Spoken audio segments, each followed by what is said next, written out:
Suha recipes. இன்னைக்கு நம்ம பார்க்க போகிறது பிரெட் பஜ்ஜி.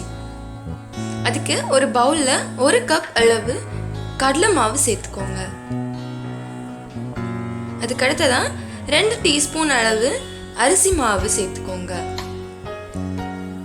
இப்போ அதில் பேக்கிங் சோடா ஒரு பிஞ்ச் சேர்த்துக்கோங்க. கூடவே 2 டீஸ்பூன் அளவு கார்ன்ஃப்ளவர் மாவும் சேர்த்துக்கோங்க.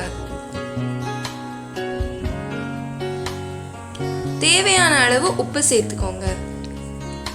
சேர்த்துட்டு 1/2 டீஸ்பூன் அளவு மிளகாய்த்தூள் சேர்த்துக்கோங்க.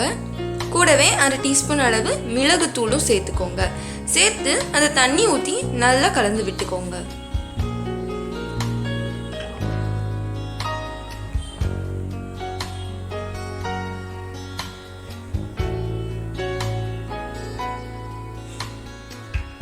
மாவு இந்த பதத்துக்கு வர வரைக்கும் நல்லா கலந்து விட்டுக்கோங்க. இப்போ பிரெட்டை எடுத்து அதில் ப்ரௌனாக இருக்கிற சைடெல்லாம் கட் பண்ணி விட்டுக்கோங்க.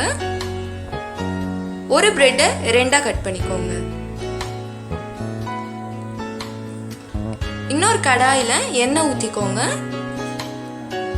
பொரிச்சு எடுக்கிறதுக்காக நம்மளுடைய பிரெட்டையும் நம்ம பண்ணி வச்சிருக்கிற அந்த கலவையில் நல்லா முக்கி எடுத்து நல்லா ஃப்ரை பண்ணிக்கோங்க எண்ணெயில்.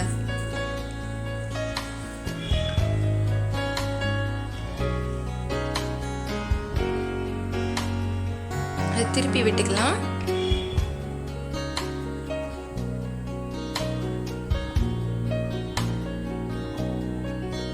வெந்ததுக்கு அப்புறமா அதை நம்ம பிளேட்டுக்கு மாத்திரலாம்.